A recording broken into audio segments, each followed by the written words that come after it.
Good evening or afternoon or morning, wherever you're listening from.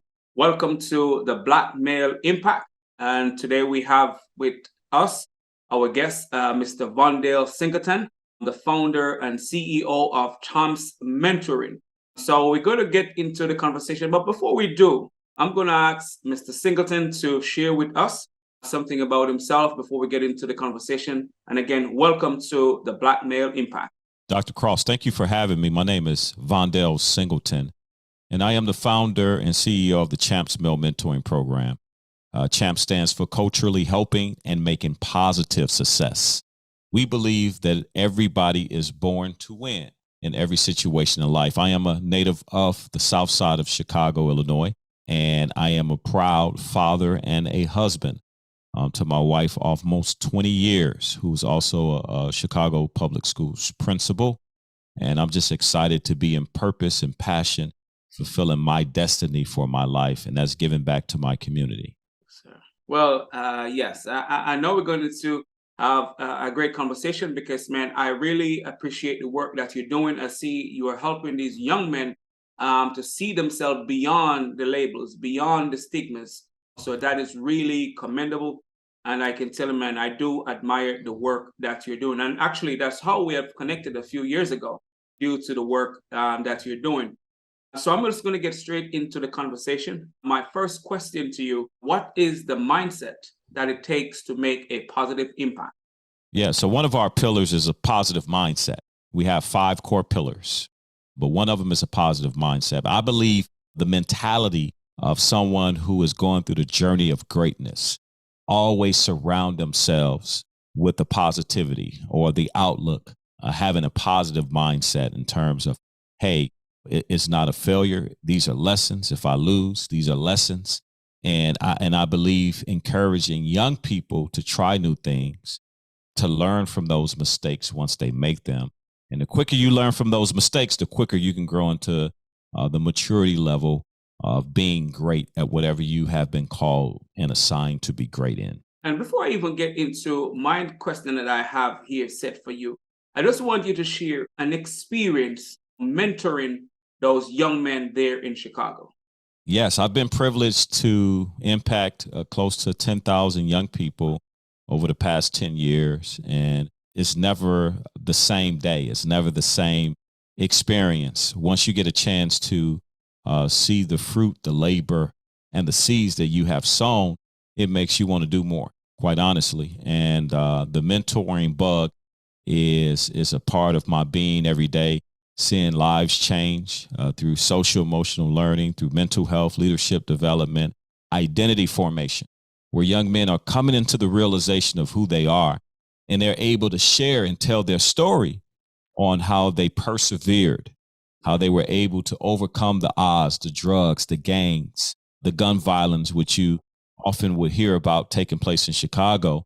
But we shine a light on the positivity, on the narratives that are bringing families joy when they graduate from high school and go on to college, and some of them start businesses and become entrepreneurs and get their license in barbering school or CDLs to drive a truck, whatever it may be. Our goal is to ensure they have the support systems around them so that they can fulfill their dreams and their goals. And I think that is needed. Our young men do need the guidance. And I think I've seen somewhere you shared the joy of some of those young men, the response they provided just by being a part of the program. So I know that it's been really effective and it's a needed cause within our community to help direct our young men from the negative labels and stigmas that sometimes shared online or even in movies and stuff like that. So that's great.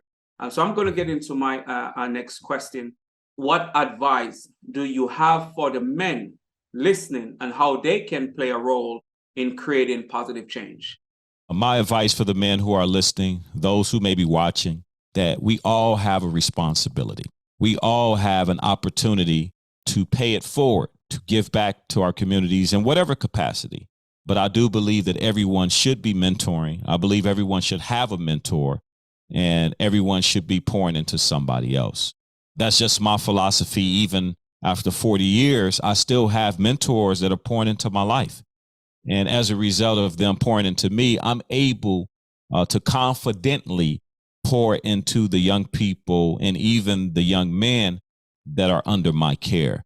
So those who are listening, you may be saying, I don't know if I can mentor because I didn't have a mentor in my life. Start somewhere. Start with having a conversation with the young person. Ask them what they want to be when they grow up. Ask them about their grades. Ask them about their relationships. And that, in its essence, listening is a part of mentoring.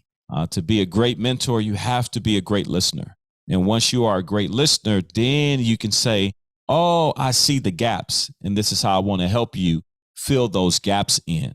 So for me, I like to challenge every person to play a part, to do something to engage in the mentoring space, because truly it is both preventative and it is intervention center.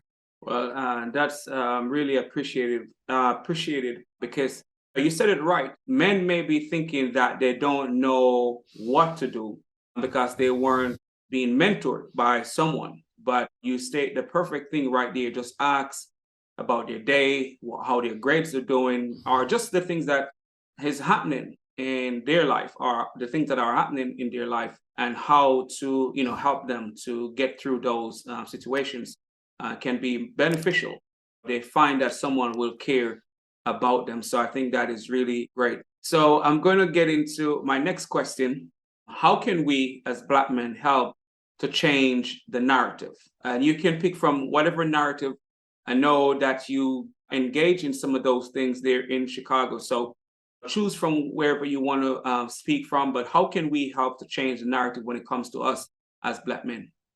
Start with self. I had to realize a long time ago that if I were ever going to make an impact on someone else, I had to first impact me. I had to impact my thought process. I had to impact my spiritual walk and understanding clearly the directions that I have from God, and knowing that it was going to be because of God that I was able to make the difference. So starting with me and making sure that, again, I was being mentored, going under someone, serving, learning what it means to sacrifice, knowing what it means to show up when you don't feel like showing up, knowing what it means to be consistent, knowing what it means to get a rejection letter to say that you're not eligible for the grant, knowing that if I keep applying, somebody's going to say yes.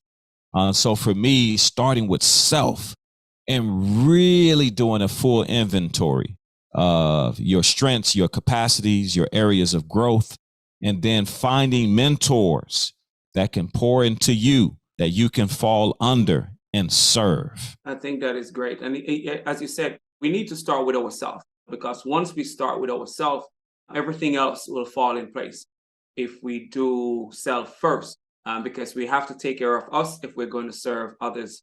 And learning from others is a great way to help work on ourselves. So just with that question, with regards to changing the narrative, is there anything like specific that you have to deal with over and over with the young men to get them to see the bigger picture? Yes. So I was saying, is there anything that you have to deal with on a regular to help get the young men to see the bigger picture, to see what's possible? Yes. So I like to start with, yes, there are essentially 3 E's of the CHAMPS program. It's education, empowerment, and exposure. You never evolve in one or the other. You always are being educated. Our dean used to always say, Dr. Kim Boyd, that we're lifelong learners. There's never a time where we should stop growing and learning. So that's 1. 2, the empowerment piece. I believe that you should be in a company of greatness if that's what you desire to be. Whether that's a basketball player, a doctor, a lawyer, a teacher, engineer, entrepreneur, whatever the course may be where life finds its way to take you. I believe that you can never have enough people pouring into you. Again, going back to mentorship. And then, of course, exposure. Sometimes you have to get out of your community to see that there's a bigger world that can impact you and that you should impact. So for me, those are the lessons that we're constantly sharing with our mentees and mentors alike. It's like you'll never grow out of education. You'll never stop needing empowerment. And you should never, ever, ever, ever stop growing through the power of exposure. And then, of course, through our core values, we live out these things daily. We try to find ourselves serving through the power of leadership. And once we learn how to serve someone else and how to be faithful over another person's vision, then we can be entrusted with someone else serving under our vision and helping us with our vision. So these are things that I learned years ago in a part of self-discovering, knowing that I had to constantly grow through the power of education. I had to be empowered and find ways where I was allowing myself to be teachable. And then, of course, I had to get outside of the 2-mile radius of my community and the 4 walls of the space or building, whether it be a school or a house, and see the world. And that's what we're doing with Champs. And that's great. That's great. And hopefully I get to that point, because I know you recently provided young men some exposure, but I'm going to get to that part because I think that is really great. Help them to see beyond their space. But I'm going to ask this question before I get back to that, hopefully. What or who has influenced or inspired you to be on the path that you're on, to serve as a mentor to so many young men in your community? I always get the opportunity to credit my mentor, Steve Robertson. He was the person that when I was 17, after losing my mom, when I was only 14, she was 29. My father was incarcerated and in prison. I became a ward of the state, and simply my mentor was the one to keep the engine going, to keep the lights on, to keep the hope alive. And he asked me if I ever flown on a plane through the Upward Bound program, and I told him, no, I've never flown on a plane before. He said, you're 17, you've never flown on a plane before to go anywhere? I said, no, sir. And in my mind, I'm like, this is a normal answer for a 17-year-old. Yeah, from my community, from my environment.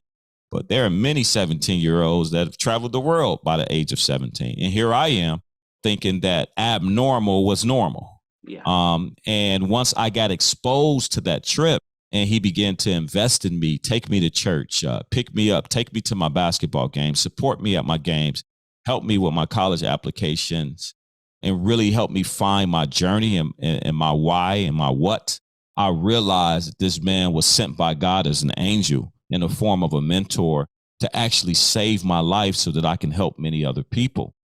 So he's the person that I credit as the one who steered me and also gave me the blueprint and the DNA of what I do today. And that's mentoring full time. Wow, man, that is powerful. And I like how you put it. God knows what we need at times, even before we need it, or know that we need it, because he came at the right time to pour into you, and not only pour into you, but provide you guidance and exposure, as that's one part of the pillow. And once you get the exposure, as they said, once your mind expand, it will never go back to where it used to be. So I think that is really powerful story right there, and also inspiring, because as you said, you didn't know, you think what was abnormal was normal. Man, that's powerful. What was abnormal, and a lot of times when we grow up in an environment, we're thinking what is abnormal is normal because that's what we're exposed to. Yes. So that is powerful and a great perspective, and that can help us to help others to realize that not because this is where you are, that means that's where you're supposed to be. So I really appreciate that share right there. So my next question is, what is your perspective on the current climate of Black men in society today? My current perspective on the climate of Black men and Black males today is that there is, I believe, some questioning in terms of our identity, but I also believe there has not been a loss of kingship, of power, of unity forming, because we seeing now how the world views us, and it's not a very good picture. All you have to do is turn on the television and see the narratives of how they view Black men. Gangs, guns, violence, savages, barbaric, no discipline, unstructured, can't be trusted. All of those are terms and labels that society have placed on Black men. But I'm here to tell you that you are a king. You're from a royal priesthood. There is a DNA inside of you that everyone wants to attack. So let's not continue to fight one another, because we have enough people from the outside fighting us. This is time for us to come together, unite, and bring healing to our boys and our young men of color, and to a generation that knows no bound. Because once we are in alignment and we rise to the true greatness of who we are, there is no limit on what we can do to impact and save a generation, and also to impact generations to come. So that's why I am privileged and I'm honored every day to be able to serve in one of the greatest cities in the world. But it also has been mired by the narratives of society. When you hear about Chicago, you automatically think of the gun violence. When you hear about Chicago, you think of crime. You think about Black boys carjacking. But there is also another narrative forming in the space of mentorship, where there's a program by the name of Champs, stirring up the souls of young men, where they're telling their cousins and their relatives and their uncles and their moms that I'm in this program that exposes me, that educates me, that empowers me. I got on my first flight through the Champs program. I went out the country because of the Champs program. I got a scholarship because of the Champs program. I got a job and opportunity because of the Champs program. I met the President of the United States because of the Champs program. And so here is another narrative that we are streaming and that we are forming intentionally through education, empowerment, and exposure. So I want to say the rise of Black men looks great. So let's not get stuck on what other people view about us and what history has suggested we were. But let's go ahead and change the narrative and shift the culture through obedience. That is powerful. I don't even have anything to say or add to what you just said. That response is powerful. We could put that and repeat for a week or more, just for it to seep into all of our mind that we are not the labels, we are not the stigmas, we are not what they have told us we are. As you said, man, we are royal priesthood, and we have to accept that. If we don't, we're going to stay stuck, and we can't afford to stay stuck. Man, that response was powerful, and I greatly appreciated the perspective and what we need to do and how we need to see ourselves as we go forward from here. And I'm glad that you are really committed. I can tell you, you're one of the most committed person I see doing work with the males in our community, and especially Chicago, because we hear the negative things about Chicago, and I see you every single day. If I go online, I see you're doing something for the young men in the community. So it's really appreciative of the work that you're doing, man. Thank you, brother. And, yeah, man, it's great work, and it's needed work. So it's amazing. Thank you, brother. Yes, sir. Yes, sir. So I'm going to ask this next question. What was a pivotal moment in your life? I know you shared when after your mom died and your father was in prison, and Mr. Robinson, right? Yes. Yes, come on board and help you. But is there any other pivotal moment in your life that you'd like to share to complement what you shared earlier? I would say just the experiences that I had being exposed. And I know I'm using this word exposure a lot. Jamal King, one of my good brothers, the 9 to 5 millionaire, he said, your level of exposure determines your level of success. And he says that the more that you're exposed to new opportunities and new things, the more you have chances at life access to create levels of success. And I believe that. And so I would say there wasn't like a single event per se, but just growing up on the south side of Chicago, to say that I made it past 18, that I was able to graduate from college, that I went and got a master's degree, that I'm almost married for 20 years, and I still live on the south side of Chicago, serving my community and boots on the ground in the heart of the city, making an impact through a lot of young men, hundreds, thousands of young men. I don't think that's accidental. I believe it was all a part of design. I don't think I would have been open to a mentor, quite honestly, if my father didn't go through the things that he went through, my mom didn't go through the things that she went through. So it happened to me for a reason. And all of the bad was turned into good because it became a testimony, and it became a strength of mine that I'm able to use because I can empathize with people who have trauma. I can go into a hospital room where there's no cameras and nobody's there and have a conversation with a kid who just got shot and give him hope, or talk to a mom who just lost her son to gun violence and put my arms around them and then also provide for. And then I can go into a room like I had before with the President Obama, right, and have a conversation at a high level. So for me, I believe that it's just a story of my life of perseverance and having a strong sense that I supposed to do something that will impact lives of young men that look like me, that are from where I'm from, urban communities across the world. And the beautiful thing is we're just getting started. That's right. That's right. Love it. Love it. Love it. That's amazing. That's amazing. And I'm just going to go straight into what I wanted to ask you, being that with all those experiences with the young men and being able to empower them. What was one of the takeaways from the young men from the trip that you took the young men to overseas and England? What was one of those, a few of the takeaways from that experience? Yeah. So first of all, this experience came through the Obama Foundation and My Brother's Keeper, and young men throughout Chicago were selected through various organizations. And I was asked to be one of the chaperones for the trip, along with Christopher Crater, who works with the Obama Foundation. And so I was honored to even be a part. And in addition to that, I was honored to be able to invite a young man from the Champs program to go over internationally.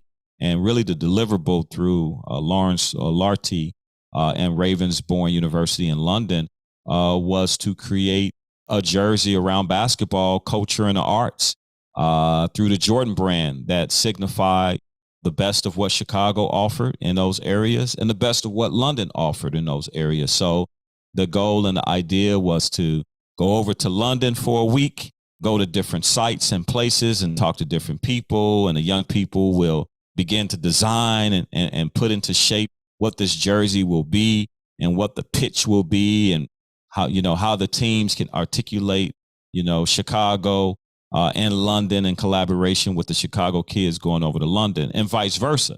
Then there was another week where the London kids came over to Chicago for a week, and we showed them our sites and introduced them to like Dr. Curry, Adrian Curry from the Chicago Bulls, and Don C., who's one of the top fashion designers in the world, who worked with Virgil, who was the best man in Kanye's wedding. And also, they had the food. They did the architectural boat tour. They walked in the Bud Billiken Parade, which is the largest African-American parade in the United States, held here in Chicago, back to school parade. So the London kids had the opportunity to see what made Chicago what it was. And so for me to be able to look through the eyes of young people who are experiencing the world for the first time, all of our young people, including ourselves, we're going to London for the first time. So yes, as an adult, I'm happy for the students, but as an adult, I'm also experiencing this for the first time myself. So for me, the expression to put into words, going to the Big Ben, going to the London Bridge, even getting a chance through Don C, going to the Travis Scott concert in London at the O2.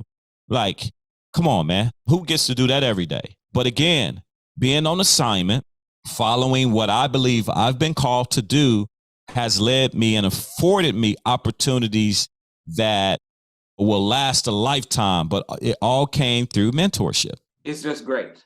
Helping the students to see beyond their environment, help them to develop new perspective is always great. And I know you said you will not forget that experience, but I know those kids will not forget the experience. They will want to encourage others. Maybe start doing something that provide them the opportunity to travel now, because they know that they're not only limited to where they are from.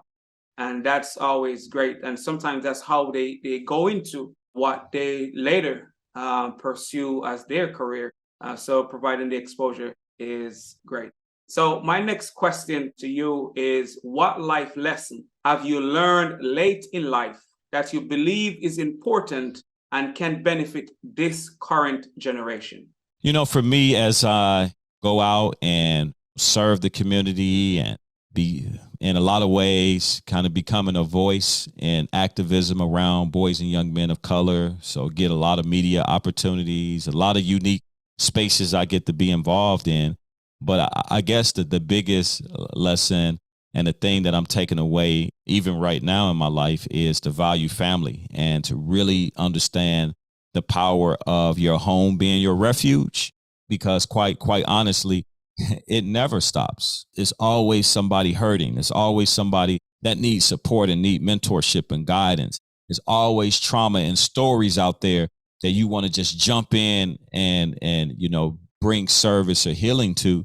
But at the same time, the importance of valuing what brings you excitement, joy, and energy back into you, whether that's working out, whether that's praying, whether that's spending time with the family. And for me, it's my family. I got a close-knit home in terms of my wife and my kids. My son is 8, my daughter's 13. She's getting ready for high school next year. So I'm very interested in just like, okay, what type of people will they become as a result of mom and dad overcoming some obstacles? My son and my daughter, they're privileged. They didn't have to go through what I had to go through. Yeah. And in a lot of ways, I'm happy about that. In a lot of ways, I feel like, okay, they're being robbed from the spirit of resiliency because they are not fighting as hard as I did to get to where I'm at. But at the same time, I'm happy that they didn't have to go through what I had to go through, the trauma that I had to experience watching my mom from the time that I could remember do drugs. And those were some really, really tough times, and living in the projects of Chicago and enduring that. Like, it's really even hard for me to articulate because I had no words. I was just experiencing it. And as a kid, you're vulnerable, you're unprotected. So you had to feel the moment, and it wasn't nothing you can do about the moment, but just take it. And so I took a lot in, and I think that's why I'm so motivated to release the power of education and empowerment and exposure to our boys and young men of color through Champs. But at the same time, for me, I realized that the family that I have and having a supportive wife, that's a gift. Everybody don't have that type of refuge and source of support and strength. And so I value it even more when I am away. I look forward to coming back home because my house, my home is a home and a house of peace and refuge for me. And it allows me to get the strength that I need to go back in the fight, the next morning or the next day. Thanks for sharing that. And, sometimes, not everyone knows, or even as you mentioned, have that as a space too. But it's important that we know where we get our strength from and make sure we are tapping into it so we can be empowered to keep serving or keep doing what we feel in our heart that we are here to do. And man, and I know you really being obedient to your assignment and knowing that this is what you're supposed to do and stay committed to it. But as you said, we need to find where we get our strength and make sure we are tapping into it. But before I ask my final question, I want you to share, where can the listeners find you, help support your work to make a difference? Because, man, you are doing a tremendous job out there. So listeners, thank you, brother. Mr. Singleton, go ahead and share it. Yeah, and where they can support you and find you. Okay, so if I understand, the question is how can listeners find and support you and support? Okay, excellent. First of all, thank you, Dr. Cross, for the opportunity to be on this platform to share a little bit more about the passion that I have and also the importance of mentorship. As I said, everybody could do it, and sometimes it starts with just listening. And you become a great mentor by being a great listener. You start to fill in those gaps. But to get to your question, you can find and follow us at Champs Mentoring, all social media pages. That's CHAMPS Mentoring, MENTORING. You can also follow me at Vondale Singleton on LinkedIn, and as well as making sure that you visit our website, www.champsmentoring.com. It is up to date. We got the next several events on our page for 2022. But then more importantly, if you're interested in podcasts, you can download the Born to Win podcast. I'm also privileged to co-host one of the top education podcasts in the land with Dr. Eric Thomas, E.T. the hip hop preacher. We started a podcast called Mass Impact earlier in the year, and that comes out every week. So you can definitely follow Champs as well as me on those particular platforms. Okay, man. Great. Thanks for sharing that. And I will make sure to put those links in the comment area once it is posted and stuff like that. But before you go, I have one final question to ask you. What impact do you want to have on the world? Man, that's a great question. And every day that I wake up, I tell myself that I'm called, I'm anointed, I'm appointed to make an impact on my sphere of influence. And as a result, when I go to bed, I ask myself a question: did I make the impact that I have been assigned to make today? And oftentimes we see impact and legacy as 40, 50 years down the road when we die. But I truly believe impact and legacy is made in the daily moments, actions, decisions, and choices that we make. So what are we called to do?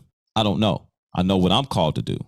I'm called to mentor boys and young men of color, to help them fulfill their dreams and goals through 3 E's: education, empowerment, and exposure. Those are what my assignment is. And for me, legacy will be at the end of the day, when my time is up, how many people that I impact through the power of mentorship, and how many others rose as a result of my life being of great service to them. How many more mentors can I make? See, Oral Roberts said it best. He said, success without a successor is failure. So your success is really relegated upon how many other people you make successful. So that's my life's mission, is to impact so many young people that they have the desire and the passion to want to impact their generation and the next generation. That's where my legacy lies. That's great. That's amazing.